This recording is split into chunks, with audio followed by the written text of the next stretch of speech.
بسم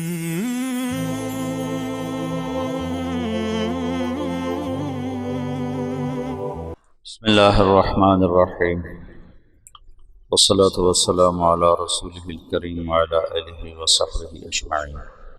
اللہ نے ہر دور کے ہر باطل کی ہر صورت دعوت کے ذریعے سے توڑا ہے۔ ایک ہی راستہ شروع سے رسول اللہ صلی اللہ علیہ وسلم تک اللہ تعالیٰ نے اپنایا، اس میں کوئی دوسرا راستہ ہمیں نظر نہیں آتا۔ قرن اول میں دعوت غالب ہے، پھر قرن ثانی میں دعوت غالب تو ہے لیکن ساتھ حکومتیں شامل ہو گئی ہیں، سیاست آ گئی ہے۔ قرن ثالث میں پھر یہ چیز مدھم ہونا شروع ہوئی کہ حکومت غالب آتی گئی، دعوتی جذبے مدھم پڑتے گئے، پھر آپس میں جنگیں عروج پر چلی گئیں۔ اللہ چاہتا تو نہ ہوتا، لو شاء اللہ لجعل الناس امۃ واحدہ، لیکن اللہ کی حکمت ہے کہ اس نے اختلاف کو باقی رکھا۔ اس میں اس کا امتحان ہے، اپنے بندوں کا امتحان ہے۔ تو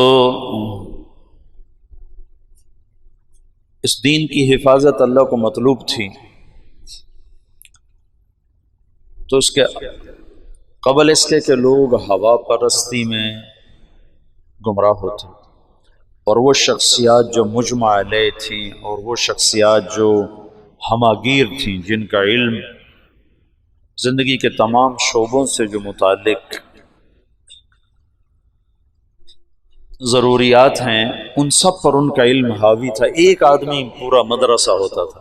ایسے لوگ کم ہوتے جا رہے ہیں، ہوائے نفس بڑھتی جا رہی ہے، تو اللہ نے امت کو 4 مذاہب پہ جمع کر دیا۔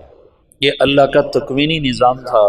نہ ابو حنیفہ، نہ مالک، نہ شافعی، نہ ابن حنبل رحمۃ اللہ تعالی علیہ، ان میں سے کسی نے بھی اس سوچ کے ساتھ اپنے علمی جہود کو نہیں اٹھایا تھا کہ لوگ ہمارے تابع ہوں گے، ہماری فقہ پر عمل کریں گے، ہمارے فتاوی پر عمل کریں گے۔ یہ عند اللہ قبول ہوئے۔ اللہ نے امت کو زیغ ضلال سے بچانے کے لیے، ہوا پرستی، نفس پرستی سے بچانے کے لیے، اللہ تعالیٰ نے ایک اپنے تکوینی نظام کے ساتھ ان 4 پر امت کو جمع کر دیا۔ بہت تھوڑے اس میں سے باہر نکلے، بہت کم، ہر دور میں رہے لیکن بہت کم برائے نام۔ آج بھی وہ بہت تھوڑے ہیں۔ یہ جو انہوں نے نظام بنایا، اس کے پیچھے اللہ کی غیبی قدرت تھی۔ یہ کوئی تدبیر سے نہیں تھا کہ بھئی آگے یہ ہونے والا ہے تو ایسا کر دو کہ لوگ اس پہ آ جائیں، ایسا نہیں تھا۔ دین کی حفاظت کے لیے اللہ کا اپنا غیبی نظام چلا کہ سورج مغرب سے جب تک نہیں نکلتا اللہ نے اسے باقی رکھنا ہے۔ صفات جب مدھم پڑنے لگی تو اللہ نے اپنے بندوں پر تزکیہ نفس کے مختلف طریقے الہام فرمائے۔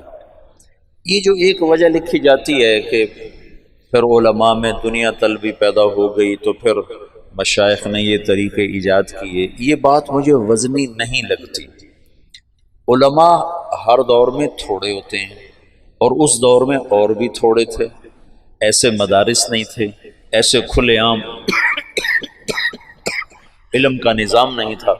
علماء تو بہت تھوڑے، اور اس دور میں بھی تھکے سے تھکا عالم بھی کوئی دنیا کا طلبگار نہیں ہوتا تھا۔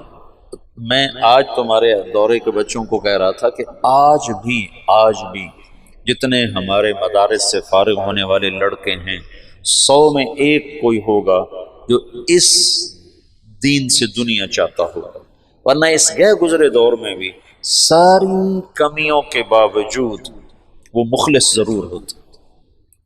وہ اپنے 8-9 سال اس نے سو کے گزارے، اس کو ذرہ کی گردان تک نہیں آتی، لیکن میں پھرا ہوں، میرا تجربہ ہے، میرا مشاہدہ ہے، میرا کتابی نہیں ہے، کتاب سے نہیں، مشاہدہ ہے کہ 100 میں 99 آج بھی مخلص ہیں۔ عمل میں کوتاہ ہوں گے، ممکن ہے وہ نماز بھی نہ پڑھتا ہو، یہ بھی ناممکن، لیکن اس نسبت سے وہ دنیا چاہتا ہو، ایسا کوئی 100 میں 1 ہوگا۔ تو اس دور میں تو کوئی لاکھوں میں 1 ایسا ہوتا تھا، کوئی اس نسبت سے دنیا چاہتا ہو۔ یہ بھی اللہ کا ایک تکوینی نظام چلا، جیسے کہ مذاہب اربع کو اللہ نے وجود دیا تو وہ چار حضرات اس لیے نہیں بیٹھے تھے کہ اب ہوائے نفس ہے اور علم کا زوال ہے تو ہم ایک ترتیب بنا دیں، ایسی بات نہیں تھی۔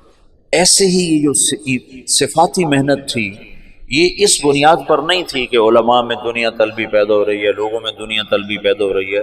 اس زمانے کے لوگ بہت اعلیٰ صفات کے مالک تھے، ظلم و ستم تھا، ظلم و ستم تھا، وہ بھی بادشاہوں میں، نہ کہ عوام الناس میں، نہ کہ عامت الناس میں۔ تو اللہ کا ایک اپنا غیبی نظام تھا کہ اس نے صفات کو باقی رکھنا ہے، تو اس نے اپنے بندوں پر تزکیہ نفس کے مختلف طریقوں کو زندہ فرمایا۔ امام مالک فرماتے ہیں لن یصلح آخر هذه الامة الا بما صلح به اولها، اس امت کے آخری طبقے کی جو اصلاح ہوگی وہ اس طرح ہوگی جیسے پہلے کی ہوئی۔ قرن اول میں جو اصلاح کا نظام ہے وہ دعوت کا چلا ہے، دعوت کا نظام چلا ہے، دعوت کے ذریعے سے، دعوت کی جہد کے ذریعے سے، اللہ کے راستے میں نقل و حرکت کے ذریعے سے علم بھی زندہ ہوا، تزکیہ بھی زندہ ہوا۔ پھر دعوت اجتماعی شکل میں ماند پڑی، تو پھر یہ آخری دور کی آخری کوشش ہے، اس کے سرے جا کر ملتے ہیں اوپر۔ جب اللہ سارے عالم کے لیے ہدایت کا فیصلہ فرمائے گا تو یہ دعوت کے سلسلے وہاں جا کے مل رہے ہیں۔ تو اس تھوڑی زندگی میں میں نہیں چاہتا کہ تم کسی کم درجے کی محنت میں لگ جاؤ۔ تمہارے پاس تھوڑے پیسے ہوں تو پھر تم روٹی کو ترجیح دو گے، تم کرتا بدلنے کو ترجیح نہیں دو گے۔ تمہارے پاس اتنے پیسے ہیں کہ یا روٹی کھا لو یا اپنا کرتا نیا خرید لو، تو تم کہو گے یا کرتے سے تو گزارا ہو رہا ہے، روٹی کے بغیر گزارا نہیں ہے۔ تھوڑے پیسے والا سوچ سمجھ کے اپنی طاقت کو خرچ کرتا ہے، تھوڑے پیسے والا سوچ سمجھ کے اپنے مال کو خرچ کرتا ہے۔ میرے عزیزو، ہمارے پاس زندگی تھوڑی ہے، سوچ سمجھ کے خرچ کرو، کہیں ایسا نہ ہو کہ غیر اولا میں لگ جاؤ۔ شیطان 6 راستوں پر 6 جگہ بیٹھتا ہے، شیطان 6 جگہ انسان کو گمراہ کرنے کے لیے 6 جگہ بیٹھتا ہے۔ ان میں ایک جگہ یہ ہے کہ جب وہ دیکھتا ہے کہ اسے کسی طرح بھی گمراہ نہیں کر سکا تو اسے پھر افضل سے ہٹا کر غیر افضل پر لانے کی کوشش کرتا ہے، یہ اس کی آخری محنت ہوتی ہے۔ کفر اور ایمان کے درمیان بیٹھتا ہے، سنت اور بدعت کے، جب وہ کفر میں نہیں مبتلا کر سکتا اور اس ایمان میں آتا ہے تو پھر سنت اور بدعت کے درمیان بیٹھتا ہے، اس کو بدعت میں مبتلا کرتا ہے۔ چونکہ مبتدع توبہ نہیں کرتا، کبائر والا تو توبہ کر لیتا ہے، پھر جب وہ اس کو بدعت سے نہیں ہٹا سکتا تو پھر کبیرہ گناہوں پہ لاتا ہے کہ کبیرہ گناہوں کا چسکا بھی آدمی کو ہلاک کر دیتا ہے۔ آج توبہ کروں گا، کل توبہ کروں گا، وہ کل آیا نہیں کرتی، آدمی لذتوں کا غلام ہو کے ایسے ہی مر جاتا ہے۔ جب وہ کبائر سے بھی بچ جاتا ہے تو پھر اسے اوروں کے عیب دکھانے میں مبتلا کر دیتا ہے اور اوروں کی کمیاں اچھالنے میں مبتلا کر دیتا ہے، اور جب وہ اس سے بھی بچ جاتا ہے تو پھر اسے عجب نفس میں مبتلا کرتا ہے۔ زوم خیش اعجاب المرء برائہ، اعجاب کل ذی رأی برائہ، جب وہ اس سے بھی بچ جاتا ہے تو پھر اسے غیر افضل میں لگانے کے لیے ایڑی چوٹی کا زور لگا دیتا ہے۔ اس وقت میدان میں دعوت سے افضل کوئی کام نہیں۔ تمہاری جوانی ہے، ہمارا زوال ہے، میں یہ چاہتا ہوں کہ تمہاری طاقت اس مبارک محنت میں لگ کر قیمتی بنے، ایسا نہ ہو غیر افضل میں لگ کر تم کل قیامت کے دن اس بات پہ حسرت کر رہے ہو، ہائے یہ کر لیا ہوتا تو آج زیادہ نفع کما لیا ہوتا۔ تھانوی رحمۃ اللہ علیہ کا قول متعدد دفعہ ان مجالس میں دہرا چکا ہوں کہ تصوف ہمارے دور کی چیز تھی، آج دعوت کا دور ہے۔ سورہ کہف میں 3 قصے بیان ہوئے ہیں بڑے، ایک اصحاب کہف کا سفر ہے، 3 سفر ہیں، ایک اصحاب کہف کا سفر ہے، ایک موسیٰ علیہ السلام کا سفر ہے، ایک ذوالقرنین کا سفر ہے۔ اصحاب کہف کا سفر ہے خانقاہی نظام کے مشابہ، موسیٰ علیہ السلام کا سفر ہے مدرسوں کے نظام کے مشابہ، اور ذوالقرنین کا سفر ہے دعوت اللہ کا، دعوت اللہ کا۔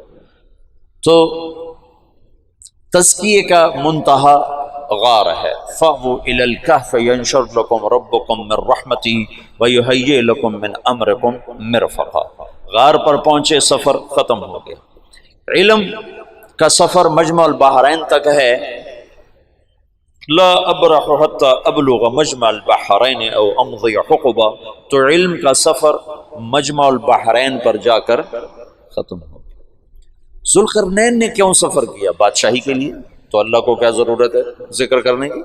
ذوالقرنین نے کیوں سفر کیا؟ فتوحات کے لیے، تو اللہ کو کیا ضرورت ہے ذکر کرنے کی؟ یا اللہ کو کیا ضرورت ہے اس کے مال غنیمت کے افسانے سنانے کی؟ ذوالقرنین کے سفر کی وجہ قرآن میں خود دیکھو، قال اما من ظلم فسوف نعذبه ثم يرد الى ربه فيعذبه عذابا نكرا واما من آمن وعمل صالحا فله جزاء الحسنى وسنقول له من امرنا يسرا ثم اتبع سببا۔ یہ ذوالقرنین نے کیوں سفر کیا، یہ آیت بتا رہی ہے کہ اس نے کیوں سفر کیا تھا۔ فتوحات کے لیے نہیں، ملک گیری کے لیے نہیں، مال غنیمت کے لیے نہیں، بڑا بادشاہ کہلانے کے، یا ذا القرنین اما ان تعذب و اما ان تتخذ فیہم حسنا قال اما من ظلم فسوف نعذبه ثم يرد الى ربه فيعذبه عذابا نكرا واما من آمن، ایمان لاؤ ہے، دعوت اس آیت سے میں استنباط کر رہا ہوں دعوت کا، کہ دعوت کا منتہا مطلع الشمس سے مغرب الشمس ہے، اور مغرب الشمس سے مطلع الشمس حتی اذا بلغ، کیا ہے مطلع الشمس حتی اذا بلغ مغرب الشمس حتی اذا بلغ مطلع الشمس۔ تو دعوت کا جو میدان ہے وہ مشرق سے مغرب سارا عالم ہے، اور وہ تو ابھی عالمی نبی کا عالمی امتی بھی نہیں تھا، ہم تو عالمی نبی کے عالمی امتی ہیں، ہمارا میدان تو ذوالقرنین سے بھی آگے ہونا چاہیے۔ تو ایک سفر ہے ایمان کی حفاظت کے لیے، اس کو تزکیہ سے میں نے تعبیر کیا، اس کا منتہا غار ہے۔ ایک سفر ہے طلب علم کا، اس کا منتہا مجمع البحرین ہے۔ ایک سفر ہے دعوت کا، اس کا منتہا مغرب الشمس اور مطلع الشمس ہے۔ مشرق سے مغرب تک کھلا میدان ہے، گھوڑے دوڑاؤ، اگرچہ تمہارے پاس ذوالقرنین کے نہ لشکر ہیں نہ تمہارے پاس وہ طاقت ہے، لیکن تمہارا اللہ تمہارے ساتھ ہے۔ تم اللہ کے محبوب کی دعاؤں کا خزانہ ساتھ لے کر، فرشتوں کے لشکر ساتھ لے کر تم سارے عالم میں پھرنے والے بنو، اللہ تمہیں ہدایت کا سبب اور ذریعہ بنائے گا۔ تو یہ تین جو الفاظ ہیں نا، فاووا الی الکہف حتی ابلغ مجمع البحرین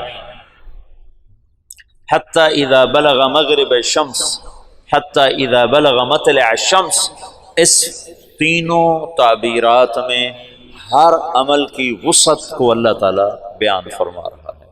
ایک کی وسعت یا ایک کا منتہا غار پہ ختم ہے، دوسرے کا منتہا مجمع البحرین پر ختم ہے، اور تیسرے کا منتہا مغرب الشمس سے لے کر مطلع الشمس تک پھیلا ہوا ہے۔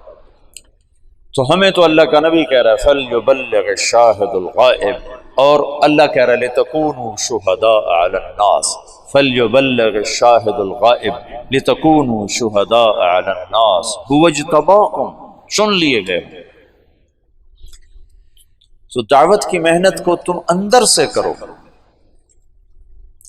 بیان ضروری نہیں، میں تو تمہیں بار بار کہہ رہا ہوں بیان کی تمنا مت کرو، نہ اس کے لیے کوئی سکیم بناؤ کہ میرا بیان کیا جائے، پیچھے رہو، سارا دن انفرادی دعوت میں کھپو۔ دعوت کا سب سے جو اشبہ بالانبیاء ہے وہ انفرادی دعوت، اشبہ بجہد الانبیاء، انفرادی دعوت اور انفرادی گشت ہے۔ ایسے بیان خطبے تو کبھی کبھی کہیں، روزانہ کے نہیں ہیں، کبھی کبھی کہیں۔ تو اشبہ بالانبیاء وہ یہ انفرادی دعوت، اس میں سارا دن کھپو تپو لگو، خدمت میں ہاتھ اونچا کرو، مجھے لگاؤ، دور گشت میں جانا ہے مجھے بھیجو، بیان کے وقت پیچھے سمٹ کے بیٹھو، آگے منہ کر کے نہ بیٹھو جو 3 دن ہو گئے میرا تو بیان ہی نہیں ہوا۔ اس کو اپنی زندگی سے نکالو، ہو جائے اللہ کا نام لے کر اللہ سے مانگ کے بات کرو۔ درد خنجر لگے کسی کو تڑپتے ہیں ہم امیر، درد جو مولانا الیاس صاحب کے سینے میں تھا اس نے لوگوں کو نکالا۔ بیان نے کہاں نکالا؟ بیان کرنا تو انہیں آتا ہی نہیں تھا. تو مولانا یوسف صاحب خطیب تھے، ان کے خطبات نے پھر آگ لگائی، اس میں کوئی شک نہیں. لوگوں کے اندر ایمان کی بجلیاں بھر دی انہوں نے. بولتے تھے تو مولانا احسان صاحب نے فرمایا ہمیں یوں لگتا تھا کہ ہم ایسے اوپر نہیں دیکھتے تھے، کہ لگتا تھا جیسے اللہ ہمارے سروں پہ آ چکا ہوگا. یہ کیفیت بن جاتی تھی جب وہ اللہ کو بیان کرتے تھے. ایسے نہیں دیکھا جاتا تھا. تو وہ توحید کو انہوں نے بیان کیا نا. مولانا غلام اللہ خان قاضی عبد القادر صاحب بڑے عجیب آدمی تھے. تزکیہ اور تبلیغ دونوں کو جمع کرنا ہر ایک کا کام نہیں ہے. سبحان اللہ، عجب عجب. مولانا غلام اللہ خان صاحب سے کہنے لگے آپ کہاں توحید بیان کرتے ہیں؟ جو مشہور تھے جماعت التوحید اشاعت التوحید والسنہ، کہنے لگے آپ کہاں توحید بیان کرتے ہیں؟ آپ تو توحید کے مسائل بیان کرتے ہیں، یہ شرک وہ شرک، یہ شرک وہ شرک. توحید تو مولوی یوسف بیان کرتا ہے کہ اللہ سے ہوتا ہے. تو مولانا غلام اللہ خان صاحب نے پھر مولانا یوسف صاحب کا بیان سنا تو کہنے لگے آج مسلمان ہوا، آج مسلمان ہوا. تو کلمے کا موضوع ہے یقین کی تبدیلی. کہ تم سارا دن دعوت دو گے تو تب تمہارے اندر یہ کیفیت پیدا ہوگی. چوتھے دن تمہارا بیان ہو، کیسے یہ کیفیت بن سکتی؟ بیان بھی تم 15 منٹ کرو گے تو تمہیں نیچے سے گھڑی دکھائیں گے بس کرو بس کرو. تو تم اس میں کیسے اپنے جوہر دکھا سکتے ہو؟ اپنے جوہر دکھاؤ انفرادی دعوت. نماز کا تو یقین کا ابتدائی درجہ ہے کہ حلال اسباب پہ قناعت کرو، حرام چھوڑ دو. اور اعلیٰ درجہ ہے اسباب کا عدم وجود تمہارے لیے برابر ہو جائے. نماز کا ادنا درجہ ہے کہ تم تکبیر اولا صف اول کے اہتمام کرنے والے بن جاؤ، اور تمہاری تکبیر اولا چھوٹے، رکعت چھوٹے، تمہیں درد اٹھے، تمہیں نقصان کا احساس ہو. اور اعلیٰ درجہ ہے اقم الصلاۃ لذکری، کہ نماز پڑھ میری یاد میں گم ہو کر. علم کا ابتدائی درجہ ہے تمہیں حدود شریعت معلوم ہو، اور اس کا اعلیٰ درجہ ہے کہ اس وقت میں اللہ مجھ سے کیا چاہتا ہے، حال کے امر کو پہچاننا. یہ اس کو فقیہ کہتے ہیں. مولانا یوسف صاحب فرماتے تھے فقیہ وہ ہے جو حال کے امر کو پہچانتا. اس وقت اللہ کے کون سے حکم میں لگنے سے اللہ سب سے زیادہ راضی ہوگا، یہ پہچان. اور تبلیغ میں فضائل کا علم ہے، مسائل کا نہیں ہے. مسائل کی طرف متوجہ کیا جاتا ہے. فضائل اس لیے ہیں، اس لیے ایک ہی کتاب کو پڑھا جاتا ہے کہ تبلیغ میں علم کا موضوع تاثر ہے. تاثر کہ تمہیں اللہ اس کے رسول کی بات تمہارے دل پر اثر کرے، اثر، اور وہ تمہیں عمل پر کھڑا کرنے کا سبب بنے. 40 دن جو تکبیر اولا سے نماز پڑھے گا اس کو 2 پروانے ملیں گے، ایک نفاق سے بری ہونے کا، ایک جہنم سے بری ہونے کا. تم نے کب سے یہ حدیث سنی؟ اگر تمہیں یہ جذبہ نہیں نصیب ہوا کہ میں 40 دن تو پورے کر لوں تو تم نے یہ حدیث نہیں سنی. اگر انہیں پہلی صف کا پتہ چل جائے تو یہ گھسٹ کر آئیں اور لڑائیوں سے جگہ حاصل کریں. اگر تمہیں پہلی صف کا شوق نہیں نصیب ہوا تو تم نے یہ حدیث نہیں پڑھی. تو مسائل کا علم موضوع نہیں ہے تبلیغ کا. تبلیغ کا موضوع فضائل ہیں، فضائل ہیں. ان کو بار بار سن کر ان کے تأثر سے قدم اٹھانا. اب یہ تأثر ہے لن تنالوا البر حتى تنفقوا مما تحبون. تو ابو طلحہ کہتا ہے بیرحا سب سے زیادہ محبوب ہے اللہ کے نام پہ صدقہ. اللہ کے نام پہ صدقہ. عبداللہ بن عمر کو ایک رومن باندی سے عشق تھا، محبت نہیں تھی، عشق تھا. جب یہ آیت سنی تو نافع سے اس کی شادی کر دی، اپنے غلام نافع سے اس کی شادی کر دی. عمر بن عبدالعزیز جب خلیفہ تھے تو ان کی بیگم کی ایک باندی تھی، تو ان سے انہیں عشق ہو گیا. جب خلیفہ نہیں تھے تو اپنی بیوی سے کہتے یہ باندی مجھے ہدیہ کر دیں، وہ اپنے اس سوکن پنی کی وجہ سے انکار کرتی تھی۔ جب یہ خلیفہ بن گئے تو ان کی بیوی نے اس کو پورا تیار کر کے آ کر پیش کیا کہ یہ آپ کی خدمت میں ہدیہ۔ او ہو، عمر بن عبدالعزیز ہل کے رہ گئے، کہنے لگے تو کہاں سے آئی تھی؟ کہا مجھے عبد الملک نے کوفے میں ایک آدمی سے زبردستی خریدا تھا اپنی بیٹی کو دینے کے لیے، تو کہا اس کو اس کے مالک کے پاس لوٹا دیا جائے، یہ تو بیع جائز نہیں ہے۔ تو وہ کہنے لگی این وجدک یا امیر المومنین، امیر المومنین تیرا مجھ سے عشق کہاں گیا؟ کہنے لگے وہ پہلے سے بھی زیادہ ہے، لیکن تمہیں اللہ پہ قربان کرتا ہوں۔ تاثر، یہ تاثر تمہارا نہیں بنا ہوا۔ چلو باقی انشاءاللہ پھر کل بتائیں۔